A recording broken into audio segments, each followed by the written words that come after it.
Today, we're going to talk about addiction and your brain. Let's start by looking at your brain. The parts we will be discussing are mostly deep inside the brain. Let's start with the amygdala.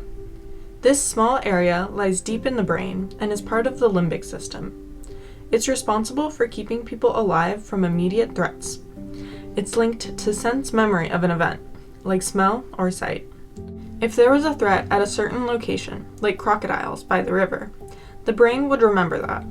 If there was food found in a specific area, that too would be remembered. This region is responsible for automatic responses and is triggered without conscious effort. Then we have the basal ganglia. This part of the brain could be thought of as the pleasure center. It lights up with feel-good chemicals when we encounter things like sugar, fat, sex, or even drugs and alcohol.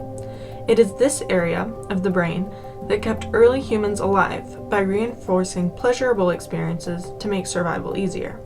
Again, like finding food, the basal ganglia would signal to the amygdala to lock in the memory to know that this is important for survival.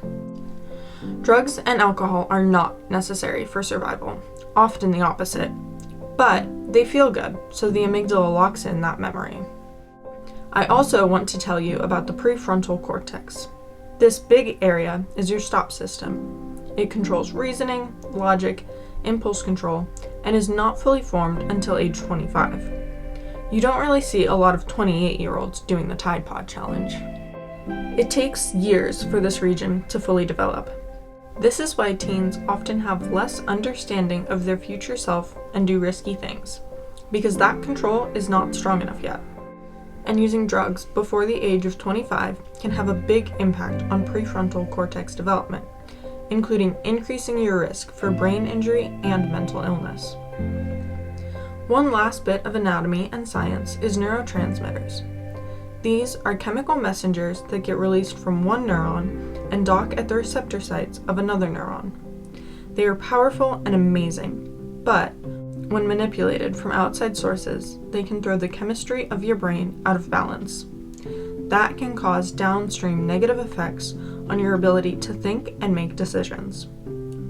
A major neurotransmitter related to drug addiction is dopamine.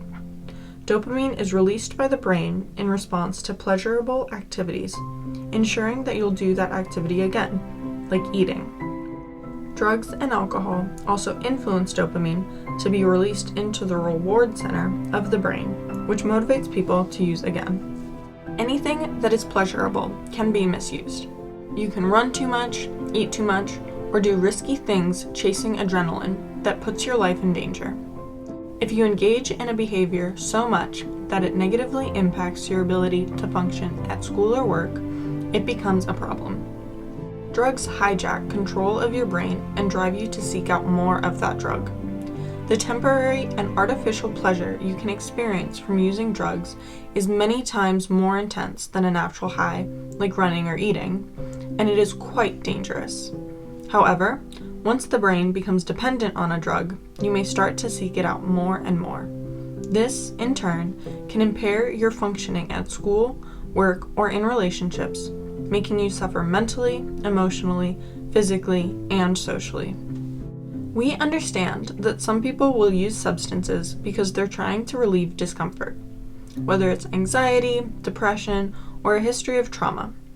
The possibility of becoming addicted is higher for those who feel that a negative burden is lifted when taking a substance. This doesn't address the real reasons behind those negative feelings and will further intensify these feelings when off the substance. Because the amygdala sits next to the hippocampus, the brain structure that forms new memories, people remember specific things connected to their use of drugs. These memories can become triggers for future drug use, like being in the setting where a drug was used or seeing the people a drug was used with.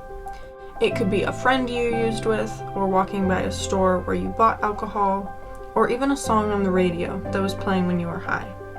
Any sensory trigger can light up a craving.